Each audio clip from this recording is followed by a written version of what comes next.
దేవుని నామమునకు స్తోత్రం కలుగును గాక. మన ప్రభువును రక్షకునైన యేసు క్రీస్తు నామమున మీ అందరికీ శుభములు, వందనాలు తెలియజేస్తూ ఉన్నాను. దేవుడు మనకు అనుగ్రహించిన మరొక నూతన నెలలో మరొక వారములో మనం ప్రవేశిస్తూ దేవుని యొక్క వాక్యము చేత బలపరచబడుతున్నటువంటి మీ అందరికీ మరొకసారి శుభములు తెలియజేస్తూ ఉన్నాను. తలలో వంచి ప్రార్థన చేసుకుందాం. మా స్తుతులకు కారణభూతుడా, మా ప్రియ పరలోకపు తండ్రి, నీ పరిశుద్ధమైన ఘనమైన శ్రేష్ఠ నామమునకు స్తోత్రాలు, వందనాలు చెల్లిస్తూ ఉన్నాం. మా జీవితాల్లో మీరు అనుగ్రహించిన మరొక నూతన దినమును బట్టి నీకు వందనాలు ప్రభా. ఈ దినములో నీ వాక్యము చేత ప్రభా మేము బలపరచబడటానికి పాటల ద్వారా ప్రార్థన ద్వారా నాయన మీరే మహిమ ఘనత ప్రభావాలు పొందుకొనుమని, మా జీవితాలకు ఆశీర్వాదకరముగా మలచమని క్రీస్తు పేరట ప్రార్థించి వేడుకొంచున్నాం తండ్రి, ఆమేన్. దేవుని నామమును మహిమపరుస్తూ అందరం కలిసి 682వ కీర్తన, యెహోవా నా బలమా యథార్థమైనది నీ మార్గం. 682వ కీర్తన మొదటి 2 చరణాలు, చివరి 6, 7, 8 చరణాలు పాడదాము.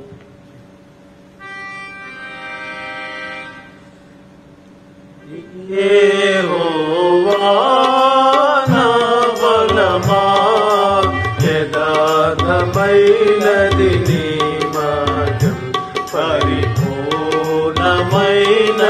నీ మార్గం. యెహోవా నా శత్రువులు నన్ను చుట్టినను, నరకపు పాశములరికాటినను, నా శత్రువులు నన్ను చుట్టినను, నరకపు పాశములరికాటినను, వరద వలె భక్తిహీనులు పోలిన, వరద వలె భక్తిహీనులు పోలిన, వదలక నన్ను ఎడబాయని దేవా, వదలక నన్ను ఎడబాయని దేవా. యెహోవా నా బలమా యథార్థమైనది నీ మార్గం, పరిపూర్ణమైనది నీ మార్గం. యెహోవా మరణపు తురుమును మరువక మొరలిడు, ఉన్నత దుర్గమై రక్షణ శృంగమ, మరణపు తురులను మరువక మొరలిడ, ఉన్నత దుర్గమై రక్షణ శృంగమ, తన ఆలయములో నా మొర వినెను, తన ఆలయములో నా మొర వినెను, అదరెను ధరణి భయకంపముచే, అదరెను ధరణి భయకంపముచే. యెహోవా నా బలమా యథార్థమైనది నీ మార్గం, పరిపూర్ణమైనది నీ మార్గం. యెహోవా దయగల వారిపై దయ చూపించును, కఠినుల ఎడల వికటము చూపును, దయగల వారిపై దయ చూపించును, కఠినుల ఎడల వికటము చూపును, గర్విష్ఠుల యొక్క గర్వముననసును, గర్విష్ఠుల యొక్క గర్వముననసును, సర్వము నెరిగిన సర్వాధికారి, సర్వము నెరిగిన సర్వాధికారి.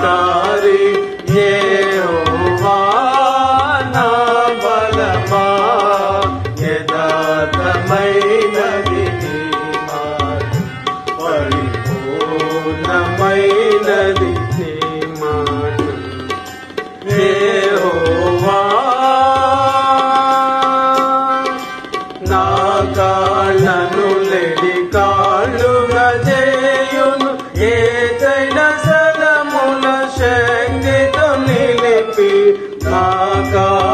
కనులెడి కాళ్ళుగా చేయును ఏదైన స్థలముల శక్తితో నిలిపి రక్షణ కేడెము నాగానేసి రక్షణ కేడెము నాగానేసి అక్షయముగ తన పాక్షము చేసిన అక్షయముగ తన పాక్షము చేసిన యెహోవా నా బలమా యథార్థమైనది నీ మార్గం పరిపూర్ణమైనది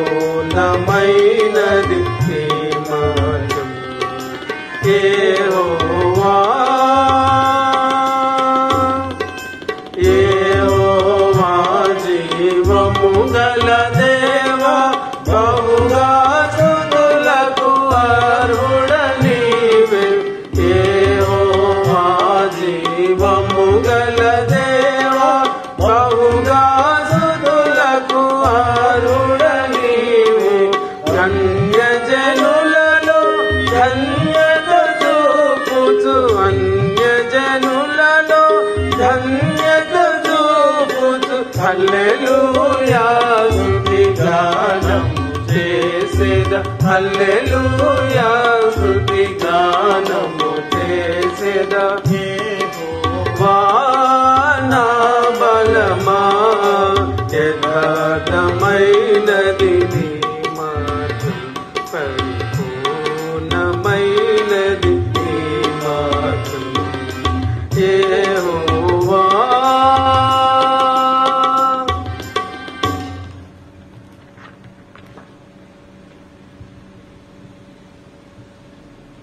ప్రియమైన సంఘమా, మిమ్మల్ందరినీ మరొకసారి వాక్య ధ్యానంలోనికి ఆహ్వానిస్తూ నేడు మనకు ఇవ్వబడినటువంటి బైబిల్ పాఠములు సమూయేలు 2వ గ్రంథము 3వ అధ్యాయము 22 నుంచి 39వ వచనం వరకును, ప్రకటన గ్రంథము 20వ అధ్యాయము 1 నుంచి 10 వచనాలు నేడు మన ధ్యానము కొరకై ఏర్పాటు చేయబడి ఉన్నవి. మొదటి పాఠ్య భాగాన్ని మనం ఆలోచన చేసినట్లయితే నేడు మనము ఆలోచించటానికి మన ముందు ఒక అంశం ఉంచబడుతూ ఉన్నది. శాపాన్ని తెచ్చుకున్న సెరూయా కుమారులు లేదా దోషాన్ని మూటగట్టుకున్న సెరూయా కుమారులు అని మనం చెప్పవచ్చు. వారి గురించి దీర్ఘంగా మనం ఆలోచన చేసేటప్పుడు వారు ఏ విధంగా ఆ దోషాన్ని లేదా ఆ శాపాన్ని వారు కొని తెచ్చుకున్నారు అని మనం ఆలోచన చేస్తూ ఉండగా మనకు కొన్ని విషయాలు మన ముందు ఉంచబడుతున్నాయి. మనం ఆలోచన చేయాల్సినటువంటివి. దేవుడు మనలను ప్రేమించి, దేవుడు మనలను హెచ్చించి, మన ఒక ఆధిక్యతలు ఒక స్థాయిలో ఉంచినప్పుడు, ఒక నాయకత్వంలో ఉంచినప్పుడు, ఒక బాధ్యతలో ఉంచినప్పుడు మనము సేవ చేయటానికి, వారికి న్యాయము చేయటానికి అక్కడ ఉన్నామనేటువంటి సంగతిని మర్చిపోయి వ్యక్తిగతమైనటువంటి కక్షను సాధించుకున్నట్లయితే, వ్యక్తిగతమైనటువంటి పగను సాధించుకుంటే దేవుని యొక్క ఉగ్రతకు, దేవుని యొక్క శాపానికి గురి అవుతాము. లేదా దోషమును మూట కట్టుకున్నటువంటి వారముగా ఉంటాము. అందుకే the sons of Zeruiah who brought the curse. Zeruiah అనగా దావీదు యొక్క సహోదరి, ఎంతో మంచి పేరు కలిగినటువంటి స్త్రీ. తనకున్నటువంటి 3 కుమారులు యోవాబు, అబీషై, అషాహేలు 3 కూడా సైన్యానికి ఇచ్చింది. దేశమును కాపాడుటకు సైన్యాధిపతిగాను, సైన్యములో బాధ్యతలు కలిగినటువంటి వారుగా దేశ సేవ చేయటానికి తను అప్పగించినట్లుగా చూస్తున్నాం. అయితే వీటి గురించి మనము తర్వాత ఆలోచన చేద్దాం. ముందుగా నేడు చదివినటువంటి పాఠ్య భాగాన్ని మనం జాగ్రత్తగా ఆలోచన చేసినట్లయితే సమూయేలు 2వ గ్రంథం అంతా కూడా సౌలు మరణము, దావీదు యొక్క 40 సంవత్సరాల పరిపాలన మనకు కనిపిస్తుంది. మొదట 7.5 సంవత్సరాలు హెబ్రోనులో ఉండి యూదా వారిని పరిపాలిస్తూ ఉన్నాడు. తరువాతి 33 సంవత్సరాలు యెరూషలేములో ఉండి ఇశ్రాయేలు ప్రజలందరినీ ఉమ్మడి రాజ్యాన్ని పరిపాలించినటువంటి చరిత్రను సమూయేలు 2వ గ్రంథంలో మనము చూస్తూ ఉన్నాం. ఇదంతా కూడా క్రీస్తు పూర్వము 1010వ సంవత్సరం నుంచి 970 సంవత్సరం వరకు జరిగినటువంటి చరిత్ర, 40 సంవత్సరాల చరిత్రను మనము చూడగలము. ఈ యొక్క పరిపాలన కాలంలో మనము గమనించగలిగినటువంటి విషయం ఏమిటంటే సౌలు కుటుంబీకులకును దావీదు కుటుంబీకులకు నిరంతరం యుద్ధం జరుగుతుంది. బహుకాలము యుద్ధం జరిగింది.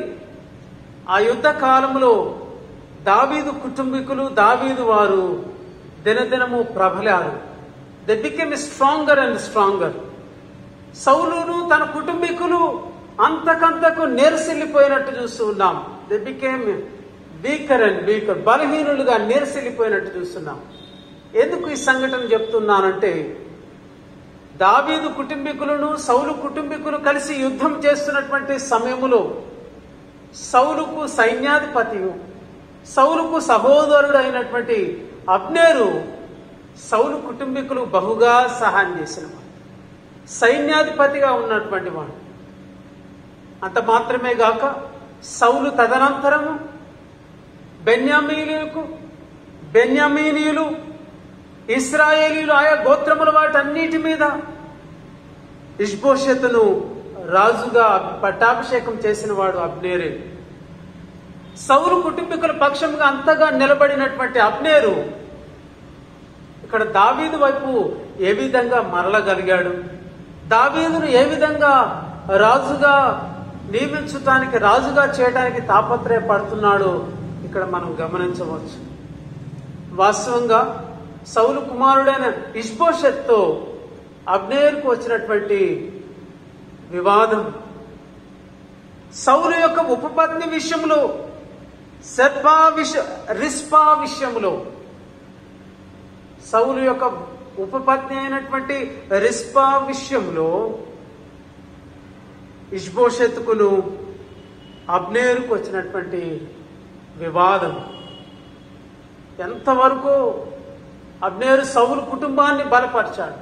సౌలు కుటుంబీకులతో ఉన్నటువంటి వాడు ఇప్పుడు వారి మధ్య వివాదముతోని అబ్నేరు అంటూ ఉన్నాడు, దావీదుతో నిబంధన చేసుకుంటున్నాడు, దావీదు పట్ల దేవునికి ఉన్నటువంటి ప్రణాళికలను గుర్తిస్తూ ఉన్నాడు. అప్పటి వరకు యుద్ధ వాతావరణంతో ఉన్నటువంటి పరిస్థితులను అబ్నేరు సమాధానంతో దావీదును ఈ ఉమ్మడి ఇశ్రాయేలు రాజ్యానికి రాజుగా చూడాలని ఆశపడుతున్నాడు. అందుకే అబ్నేరు అన్నటువంటి మాట సమూయేలు 2వ గ్రంథము 3వ అధ్యాయం 9-10 వచనాల్లో యెహోవా దావీదునకు ప్రమాణం చేసిన దానిని అతని పక్షమున నేను నెరవేర్చని ఎడల దేవుడు నాకు గొప్ప అపాయము కలగజేయునుగాక. అబ్నేరు ఒట్టు పెట్టుకుంటూ ఉన్నాడు. దావీదు పట్ల అది జరిగించటానికి తాను ఒక కార్యమును పూనుకుంటున్నట్లు మనం చూస్తున్నాం. ఇశ్రాయేలు వారి మీదను యూదా వారి మీదను దావీదు సింహాసనాన్ని స్థిరపరచటానికి అబ్నేరు ఇక్కడ ఒక కార్యమును పూనుతున్నట్లుగా చూస్తున్నాం. దావీదుతో నిబంధన చేసుకోవడానికి, సమాధాన పడటానికి దూతలను పంపిస్తున్నట్లుగా చూస్తున్నాం. అంతవరకు సౌలు కుటుంబీకులకు దావీదు కుటుంబీకులకు ఎప్పుడూ బహుకాలము యుద్ధం జరుగుతూనే ఉన్నది. సమాధానము లేనటువంటి స్థితి, ఎప్పుడు యుద్ధ వాతావరణంతోనే ఉండేది. ఈ సమయంలో అబ్నేరు దావీదు పట్ల దేవునికున్న ప్రణాళికను నెరవేర్చడానికి ఒక సాధనంగా అబ్నేరు ఇక్కడ వాడబడుతున్నాడు. అందుకే అబ్నేరు అనగా ద ఫాదర్ ఆఫ్ లైట్, వెలుగు యొక్క తండ్రి అని అంటున్నారు. ఈ అబ్నేరు దావీదుతో ఒక నిబంధన చేసుకొని ఆ నిబంధన ప్రకారము ఇశ్రాయేలు పెద్దలతోనూ బెన్యామీనీయుల పెద్దలతోనూ అందరి దృష్టికి అనుకూలమైనటువంటి మాటలను తెలియజేస్తూ వారికి ప్రయోజనకరమైనటువంటి విషయాలను దావీదుకు తెలియజేస్తూ ఒక సమాధానకరమైనటువంటి నిబంధన చేస్తూ ఉన్నాడు. దావీదు తన జీవితంలో కలిగినటువంటి ప్రణాళికలను, అందుకే మనం చూసినట్లయితే ఇదే సమూయేలు 2వ గ్రంథం 3వ అధ్యాయం 21వ వచనములో ఇశ్రాయేలు వారందరినీ నా ఏలిన వాడవగు నీ పక్షమున సమకూర్చి వారు నీతో నిబంధన చేయునట్లు. చూసారా, వారందరినీ, ఇశ్రాయేలు వారందరినీ దావీదు వైపు త్రిప్పడానికి, దావీదును వారందరి మీద రాజుగా నియమించటానికి ఏదైతే దావీదు కోరుతూ ఉన్నాడో అదే అంటున్నాడు. నీ చిత్తానుసారంగా నువ్వు రాజరికము వహించి కోరిన దాని అంతటి మీద ఏలునట్లు చేయుదునని దావీదుతో చెప్పి సమాధానంతో అబ్నేరు తిరిగి వెళ్తూ ఉన్నాడు. దావీదుతో సమాధానపడి దావీదు పట్ల దేవుడు కలిగిన ప్రణాళికలను నెరవేర్చడానికి అబ్నేరు ఒక నిబంధన చేసుకొని అసమాధానంతో ఉన్నటువంటి స్థితిని సమాధానపరుస్తూ యుద్ధ వాతావరణమును తీసివేసి సమాధానకరమైన ప్రశాంతకరమైనటువంటి వాతావరణాన్ని సృష్టించడానికి అబ్నేరు దావీదుతో ఒక నిబంధన చేసుకున్నాడు. అందుకే అబ్నేరు హెబ్రోనుకు వెళ్ళాడు. తన యొక్క సేవకులతో అబ్నేరు దావీదు దగ్గరకు వెళ్ళి హెబ్రోనుకు వెళ్ళి దావీదుతో అన్ని విషయాలు మాట్లాడి ఇశ్రాయేలులందరినీ త్రిప్పగలను అనేటువంటి దృఢ నమ్మకముతో దావీదుకు మాట ఇచ్చి దావీదు ఇచ్చినటువంటి విందును పుచ్చుకొని సమాధానంతో తిరిగి వెళ్ళాడు. ఇక్కడ రాజ్యములో కావలసినది సమాధానం, ప్రశాంతమైనటువంటి వాతావరణం. ఇటువంటి స్థితి ఉండగా యోవాబు, మనము నేడు ఏర్పాటు చేయబడినటువంటి లేఖన భాగంలో సమూయేలు 2వ గ్రంథం 3వ అధ్యాయం 22వ వచనం నుంచి మనం చూసినట్లయితే యోవాబు ఎవరు అంటే సెరూయా కుమారులో పెద్దవాడు. దావీదు యొక్క సైన్యాధిపతిగా ఉంటున్నాడు యోవాబు బందిపోటు నుండి బహు విస్తారమైనటువంటి సంపదను పట్టుకొని తిరిగి వచ్చాడు, తను తన సేవకులు. యోవాబు ఎరిగినటువంటి మాట, అబ్నేరు వచ్చి సమాధానంతో తిరిగి వెళ్ళాడు అనే విషయం తెలుసుకున్నాడు. అబ్నేరు దావీదు యొద్దకు వచ్చి సమాధానంతో నిబంధన చేసుకుని తిరిగి సమాధానంతో వెళ్ళాడు అనేటువంటి సంగతిని గ్రహించిన యోవాబు తన ప్రశాంతతను కోల్పోయాడు. తనకు రాజ్యములో ఉన్నటువంటి పరిస్థితి కంటే తన హృదయంలో వ్యక్తిగతమైనటువంటి ఆ కక్షే గుర్తొస్తుంది, ఆ ద్వేషమే, ఆ పగే గుర్తొస్తుంది. అందుకే దావీదు అన్నటువంటి మాట, నీవు చేసినటువంటి పని ఏమిటి? నీవెందుకు అబ్నేరును తిరిగి పంపించితివి? నేరు కుమారుడైన అబ్నేరు సంగతి నీవెరుగవా? ఈ అబ్నేరు నిన్ను మోసం చేయడానికి, నీ రాకపోకలను తెలుసుకోవడానికి, ఇక్కడి రహస్యములన్నిటినీ అక్కడ తెలియజేయడానికి వచ్చాడనేటువంటి మాటను చెప్తూ ఉన్నాడు యోవాబు మంచి సైన్యాధిపతి, యుద్ధవీరుడు, శూరుడే.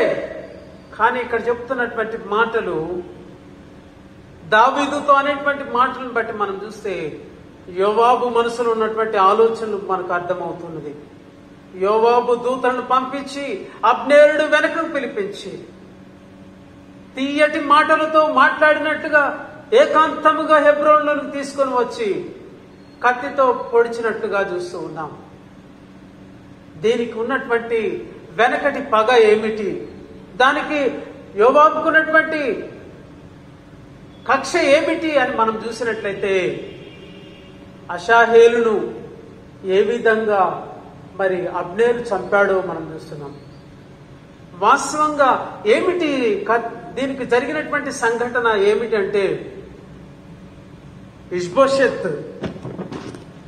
ఇష్బోషెత్ పక్షంగా అబ్నేరును అతని సైన్యము గిబియోనుకు వచ్చారు.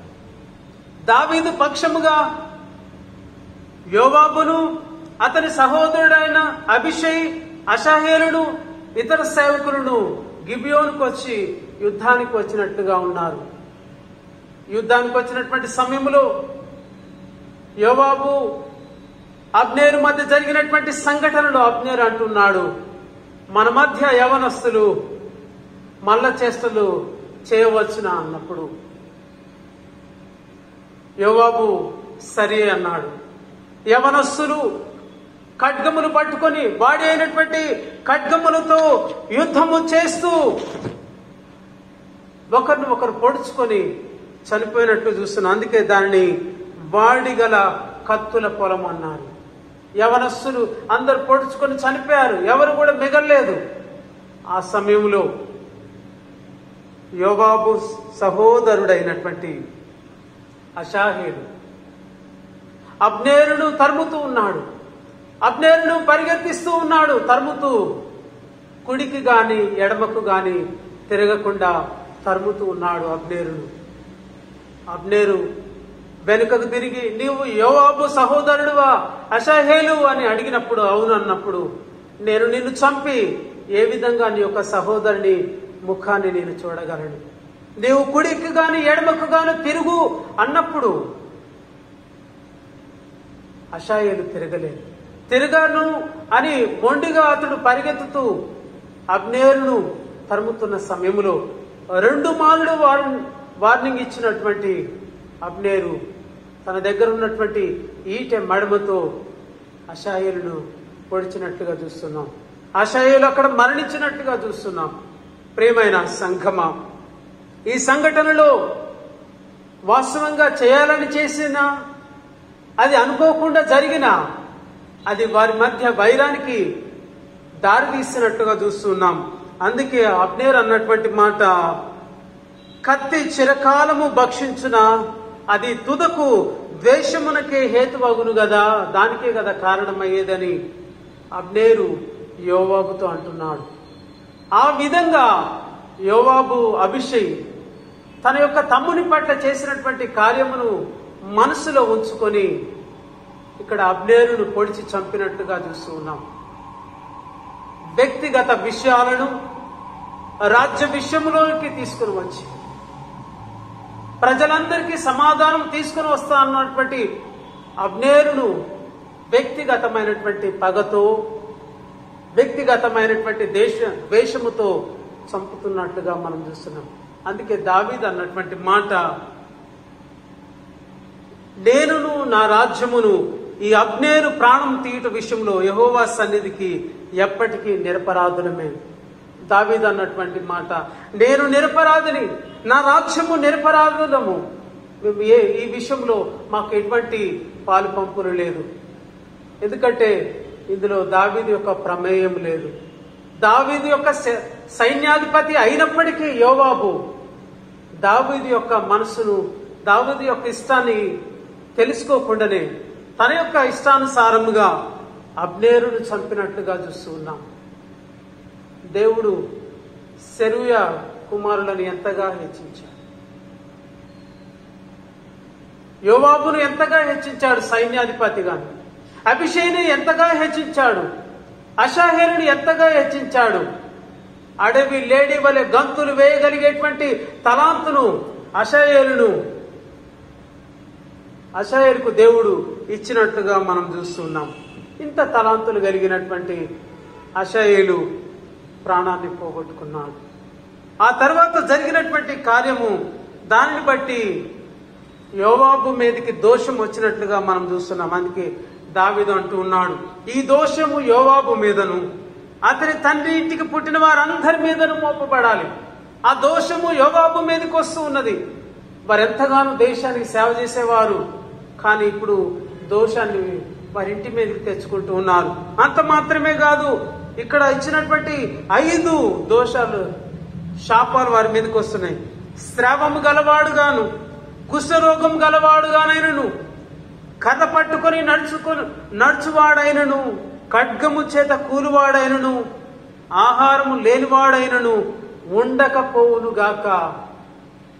ఈ 5 శాపాలు ఆ ఇంటి మీదకి రాబోతున్నాయి. కారణము తాను చేసినటువంటి ఆ తప్పిదమే, ఆ దోషము ఆ ఇంటి మీదకి వస్తున్నట్లుగా దేవుని యొక్క ఉగ్రత ఈ రకంగా ఆ ఇంటి మీద పడాలని దావీదు అంటున్నాడు. ఈ దోషము యోవాబు మీదను అతని తండ్రికి పుట్టిన ఇంటి వారందరి మీదను ఉండునుగాక అంటున్నాడు.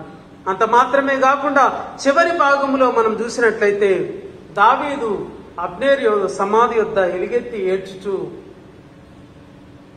ఒక రాజుగా, అప్పటి వరకు యూదాకు రాజుగా హెబ్రోనులో ఉన్నటువంటి దావీదు, దేవుని మీద పూర్తిగా భారం వేసినటువంటి దావీదు, ఎటువంటి రాజ్యాన్ని సంపాదించుకోవాలనేటువంటి అత్యాశ లేనివాడు, పూర్తిగా దేవుని మీద ఆధారపడ్డాడు. అందుకే 18వ కీర్తనలో యెహోవా నా బలమా, యథార్థమైనది నీ నామం, ఆయనే నా బలము, ఆయనే నా రక్షణ శృంగము, నన్ను హెచ్చైనటువంటి స్థలములోకి కూర్చున్నబెట్టువాడు ఆయన అని దేవుని మీద ఆధారపడ్డవాడు దావీదు. గనుక అబ్నేరు యొక్క మరణము విషయంలో దావీదు ఎలుగెత్తి ఏడ్చినట్లుగా మనం చూస్తున్నాం. చివరికి దావీదు అన్నటువంటి మాట యోవాబు విషయంలో, ఇగో సెరూయా కుమారుడైన ఈ మనుషులు నాకంటే బలము గలవారు, అతడు జరిగించిన దుష్క్రియను బట్టి యెహోవా కీడు చేసిన వానికి ప్రతి కీడు చేయునుగాక అనెను. చూసారా, చేసినటువంటి కీడుకు ప్రతి కీడు అతడు పొందుకొనుగాక అని దావీదు అంటున్నాడు. సెరూయా కుమారుడైనటువంటి వీరు తన సొంత సహోదరి కుమారులే, తనకు ఎంతో కాలము సైన్యములో సహకరించి సైన్యాధిపతిగాను అధిపతులుగా ఉన్నటువంటి వారు, కానీ ఈ విధంగా చేసినటువంటి కార్యాన్ని బట్టి దావీదు అంటున్నాడు, ఇట్టి దుష్క్రియను బట్టి, ఇట్టి దోషమును బట్టి దేవుడు అంతకంటే ప్రతి కీడు అతనికి చేయునుగాక. చాలాసార్లు బలహీనులను, ఎవరు కూడా ఆధారము లేనటువంటి వారిని మనము ఒకవేళ మన బలముతో త్రొక్కాలని, మన బలముతో వారిని నాశనం చేయాలని తలస్తే, ఎవరు లేరని మనం అనుకుంటే అది మనం పొరపాటే. అబ్నేరును చంపినటువంటి ఈ యోవాబు ఏమి సంపాదించు? గొప్ప సైన్యాధిపతి, అన్నిటిలో విజయము సాధించేవాడే, కానీ చివరికి ఈ దోషాన్ని తన ఇంటి మీదకి తెచ్చుకున్నాడు, ఈ శాపాన్ని తన ఇంటి మీదకి తెచ్చుకుంటున్నాడు. మంచి పేరును తన వ్యక్తిగతమైనటువంటి కక్షతో, పగతో ఈ విధంగా శాపాన్ని తెచ్చుకునేవాడుగా ఉంటూ ఉన్నాడు. అందుకే వ్యక్తిగతమైనటువంటి పగను, ద్వేషాన్ని ఎప్పుడు కూడా ఉన్నత స్థాయిలో ఉన్నటువంటి అధికారులు, దేవుడు ఉన్నతంగా ఉంచినటువంటి వారు చూపించకూడదు అని ఈరోజు వాక్యం మనకు ఘోషిస్తూ ఉన్నది. మొదటి రాజుల గ్రంథము 21వ అధ్యాయం మొదటి 21వ వచనం, మొదటి నుంచి 21 వచనాలు మనం చూసినట్లయితే, ఆహాబు ఒక రాజు తన వ్యక్తిగతమైనటువంటి ఆసక్తితో నాబోతును చంపించినట్లు, తన వ్యక్తిగతమైనటువంటి ఆసక్తితో నాబోతుకున్నటువంటి ద్రాక్ష తోటను తీసుకోవాలని, తనకు కూర తోట కావడాన్ని, కూర తోటకు వేసుకోవడానికి ఆ ద్రాక్ష తోట కావాలని పనికి మారిన 2 వ్యక్తులను సాక్షులను పెట్టి చంపించినటువంటి సంఘటన. ఆహాబు రాజు ఏం సంపాదించుకున్నాడు? శాపాన్ని తన మీదకి తెచ్చుకున్నాడు కదా. నోరు లేనటువంటి అమాయకుడైనటువంటి నాబోతును చంపించినటువంటి ఆహాబు శాపాన్ని తన మీదకి తెచ్చుకుంటూ ఉన్నాడు. అంత మాత్రమే కాదు, యెహోషువ గ్రంథాన్ని మనం చూసినట్లయితే ఆకాను ఏం జరిగించాడు? శపితమైనటువంటి వస్త్రాలను, శపితమైనటువంటి దానిని తీసుకుని దాచుకున్నటువంటి ఆకాను తనకు మాత్రమే శాపం కాదు గాని ఇశ్రాయేలులందరికీ దేవుని యొక్క ఉగ్రత వచ్చేటట్లు చేయగలిగాడు. అది యెహోషువ గ్రంథం 7వ అధ్యాయం 1వ వచనంలో చూడగలుగుతున్నాం. కనుక మన వ్యక్తిగతమైనటువంటి పగలను, కక్షలను, ద్వేషమును తీర్చుకోవడానికి దేవుడు మనల్ని ఇక్కడ ఉంచటం లేదు. గనుక మనం గమనించి ప్రభువుకు ఇష్టమైనటువంటి వారంగా, దేవుడిచ్చినటువంటి బాధ్యతలను నమ్మకంగా నిర్వర్తించే వారంగా ఉండి ఆయన ఇచ్చేటువంటి దీవెనలకు మనం పాత్రులుగా ఉండాలి. రెండవ భాగాన్ని మనం చూసినట్లయితే ప్రకటన గ్రంథము 20వ అధ్యాయంలో చూస్తూ ఉన్నాం. సాతానును 1000 సంవత్సరాలు బంధించినట్లుగా మనం చూస్తూ ఉన్నాం. ప్రకటన గ్రంథం 20వ అధ్యాయం 1 నుంచి 10 వచనాల్లో సాతానును బంధించటం, అగాధములో వేసి దాన్ని మూసివేసినట్లుగా చూస్తూ ఉన్నాం.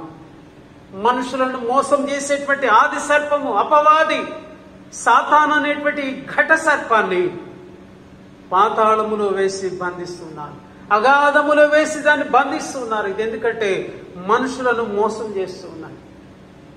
అగాధములో వేసి మూసివేసి ముద్ర వేసినటువంటి ఈ ఘట సర్పము అలా ఉండగా 1000 ఏళ్ల క్రీస్తు పరిపాలన ప్రారంభించబడుతుంది.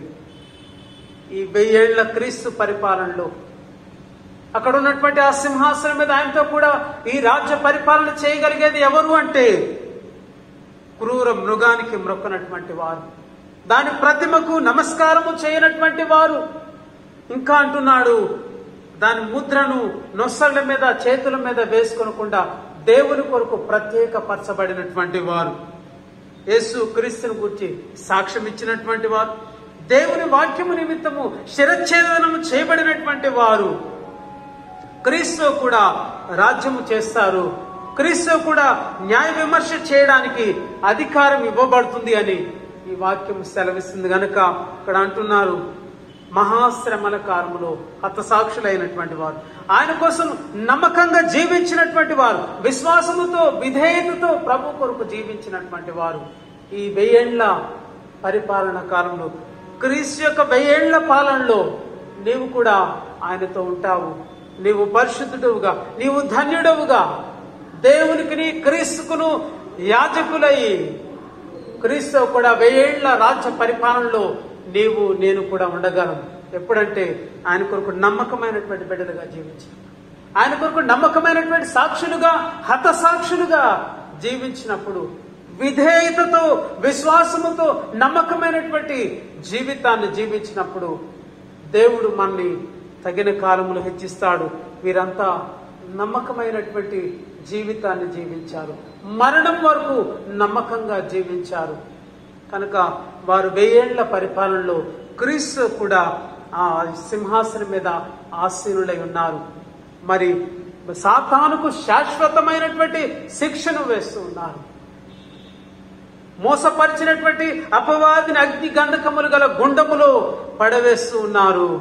దాంతో పాటు క్రూర మృగాన్ని, అబద్ధ ప్రవక్తను యుగ యుగములు రాత్రింబగళ్ళు వాళ్ళు నరకయాతన అనుభవిస్తున్నారు. నీవు నేను ఆరని అగ్నిగుండములోనికి వెళదామా? క్రీస్తు కూడా ఆయన యొక్క సింహాసనం మీద కూర్చుండేటువంటి ఆ 1000 ఏళ్ల పరిపాలనలో నీవు నేను కూడా ఉండాలంటే ఆయనకి ఇష్టమైనటువంటి బిడ్డలుగా, నమ్మకమైనటువంటి సాక్షులుగా, ఆయన కొరకు విధేయత కలిగినటువంటి వారమై, ఆయన కొరకు విశ్వాసముతో ఎదురు చూసే వారముగా, ఈ హలోక మాలిన్యాన్ని అంటకుండా, అవిశ్వాసముతో కొట్టుకొని పోకుండా బలమైనటువంటి సాక్షులుగా జీవించాలని, మరి ఎవరైతే అహంకారంతో గర్వంతో ఉంటారో, యెషయా గ్రంథములో సెలవిచ్చినట్లు 14వ అధ్యాయం 14 నుంచి 15 చూసినట్లయితే, మేఘమండలం మీదకి ఎక్కుదును, మహోన్నతునితో నన్ను సమానునిగా చేసుకొందును అని నీవు మనసులో అనుకుంటివి గదా, నీవు పాతాళమునకు నరకములో ఒక మూలకు త్రోయబడితివే. నిజమే. ఎవరైతే అహంకారంతో, ఎవరైతే గర్వముతో, ఎవరైతే మరి తమను తాము హెచ్చించుకుంటారో, దేవుని కంటే తమను తాము హెచ్చించుకుంటారో, వారు నిత్య నాశనానికి, నిత్య నరకాగ్నికి వారు పాత్రులుగా ఉంటారని ఈరోజు వాక్యం మనం హెచ్చరిస్తూ ఉండగా, క్రీస్తుకు నమ్మకమైన సాక్షులుగా హతసాక్షులుగా, వాక్యము నిమిత్తమై, విశ్వాసము నిమిత్తమై క్రీస్తుకు నమ్మకమైనటువంటి యోధులుగా జీవించటానికి అతి కృపను, క్రీస్తుతో పాటు 1000 ఏళ్ల పరిపాలనలో మనం కూడా ఉండేటువంటి స్థితిలోనికి ప్రభు మనందరినీ నడిపించునుగాక. ఆమేన్. తలలు వంచి ప్రార్థన చేసుకుందాం. దయగలిగిన మా ప్రభువా, గొప్ప దేవానికి స్తోత్రాలు, వేలాది వందనాలు చెల్లిస్తూ ఉన్నాం ప్రభువా. ఈరోజు ప్రభు నీ వాక్యము చేత మీరు మాతో మాట్లాడినందుకు వందనాలు నాయన. అబ్నేరు సౌలు కుటుంబమును ఎంతో యుద్ధ కాలములో ఎంతో సహాయం చేసిన వాడు. కానీ ఒకానొక సమయంలో దావీదు పట్ల మీరు కలిగిన ప్రణాళికను గుర్తించి దావీదును ఇశ్రాయేలు ప్రజలను సఖ్యతపరచటానికి, యూదా ఇశ్రాయేలు రాజ్యం మీద దావీదు యొక్క సింహాసనాన్ని స్థిరపరచటానికి అబ్నేరు చేస్తున్నటువంటి ప్రభువా నిబంధనను మేము చూస్తూ ఉన్నాం నాయన. అబ్నేరు చేస్తున్నటువంటి కార్యాన్ని మేము చూడగలుగుతూ ఉన్నాం. అయినను ప్రభువా మరి యోవాబు చేసినటువంటి కార్యము, యోవాబు తన యొక్క ఉన్నటువంటి పగతో కక్షతో అబ్నేరును చంపి ఏ విధంగా అట్టి దోషాన్ని మూటగట్టుకున్నాడు, అట్టి దోషాన్ని తన మీదను తన ఇంటి మీదకు తెచ్చుకున్నాడు. ప్రభువా ఈ యొక్క కీడును తెచ్చుకున్నాడు. ప్రభు మేము అటువంటి కీడుకు, అటువంటి ఉగ్రతకు, అటువంటి దోషమునకు పాత్రలు అవ్వకుండా ఈ యొక్క చిత్తాన్ని గ్రహించే వారముగా మనం మలుచుమని ప్రార్థిస్తూ ఉన్నాము నాయన. ప్రభా దావీదైతే ఈ విషయములో తన యొక్క నిర్దోషత్వాన్ని, నిరపరాధత్వాన్ని చూపిస్తూ ఉన్నాడు. ప్రభా నీవు దయగల వారిపై దయ చూపించే దేవుడు ప్రభా, లేని కాళ్ళవలె చేసే దేవుడు నాయన, హెచ్చయినటువంటి స్థలములో కూర్చుండబెట్టే దేవుడవు అవు నాయన. క్రీస్తుతో పాటు 1000 ఏళ్ల పరిపాలనలో నాయన మేము కూడా ఆ సింహాసనం మీద కూర్చుండగలిగేటువంటి యోగ్యత మాకుండాలంటే నమ్మకమైనటువంటి ప్రభా క్రీస్తు బిడ్డలుగా విశ్వాసములోను, మాటలోను, ప్రవర్తనలోను ప్రభా నీకు యథార్థమైనటువంటి బిడ్డలుగా జీవించినటువంటి కృప దయచేయండి. ప్రతి విధమైనటువంటి నాయన శోధన నుంచి మీరు తప్పించబడి, ప్రతి విధమైనటువంటి సులువుగా చిక్కులు పెట్టేటువంటి ప్రతి పాపం నుంచి ప్రభా మేము తప్పించుకొని నీకు నమ్మకమైనటువంటి బిడ్డలుగా, పరిశుద్ధులుగాను జీవించినట్టు నీ కృప దయచేయండి. ఒకవేళ ప్రభా ఆ విధంగా జీవించకపోతే నిత్య నరకాగ్ని మా కొరకున్నది, మండుచున్నటువంటి అగ్నిగుండం ఉన్నదనేటువంటి మాటను నీ వాక్యం ద్వారా మాతో మాట్లాడుతున్నావు నాయన. మా జీవితాలను సరిచేయండి ప్రభువా. ఈ సమయంలో మా యొక్క సంఘము కొరకు ప్రార్థిస్తున్నాం, మా యొక్క అధ్యక్ష మండలము కొరకు ప్రార్థిస్తున్నాం నాయన. మా సంఘములో ఉన్నటువంటి ప్రతి బలహీనుల కొరకు, అనారోగ్యంతో ఉన్న వారి కొరకు, ఆర్థిక సమస్యలతో ఉన్న వారి కొరకు, ఆయా సమస్యలతో ఉన్నటువంటి ప్రతి బిడ్డని జ్ఞాపకం చేసుకోండి. ప్రతి వారి అక్కర్లో చాలిన దేవుడిగా ఉండి దీవించమని వేడుకుంటున్నాం. మా యొక్క అధ్యక్ష మండలాన్ని దీవించి ఆశీర్వదించండి. మా యొక్క పట్టణమును, రాష్ట్రమును, దేశమును, అధికారులను, ప్రభుత్వాలను దీవించండి నాయన. దేశపు సరిహద్దుల్లో సమాధానమును దయచేయండి ప్రభా. దేశమును కాపాడుతున్నటువంటి ఆర్మీని ప్రభా మీరు జ్ఞాపకం చేసుకోండి. ఈ సమయంలో నాయన మహమ్మారి చేత ప్రభా పీడింపబడుతున్నటువంటి, కరోనా చేత పీడింపబడుతున్నటువంటి ప్రతి బిడ్డకు విడుదల దయచేయండి ఆయన. సాధారణమైనటువంటి వాతావరణాన్ని మాకు అనుగ్రహించండి, అనుకూలమైనటువంటి స్థితిని మాకు అనుగ్రహించి నీకు ఇష్టమైనటువంటి బిడ్డలుగా ప్రభా మా యొక్క యథావిధికరమైనటువంటి జీవితాన్ని నీ సన్నిధానానికి వచ్చి యథాస్థితిలో ప్రార్థించేటువంటి ప్రభా అనుకూలమైన పరిస్థితులు మాకు కల్పించమని, మమ్మును ఈ ప్రార్థనలు ఏకీభవిస్తున్నటువంటి ప్రతి బిడ్డను దీవించి, మమ్మును మా సంఘమును, సార్వత్రిక సంఘం అంతటిని ఆశీర్వదించి, ప్రతి వారి అక్కర్లో చాలిన దేవుడిగా ఉండి దీవించమని క్రీస్తుపేట ప్రార్థించి వేడుకొంచున్నాం తండ్రి, ఆమేన్. మన ప్రభు అయిన యేసు క్రీస్తు కృప, తండ్రి అయిన దేవుని ప్రేమ, పరిశుద్ధాత్మ సహవాసము, సకల దీవెనలు, ఆశీర్వాదాలు మీ అందరికీ ఇప్పుడు ఎల్లప్పుడూ తోడైండును గాక. ఆమేన్.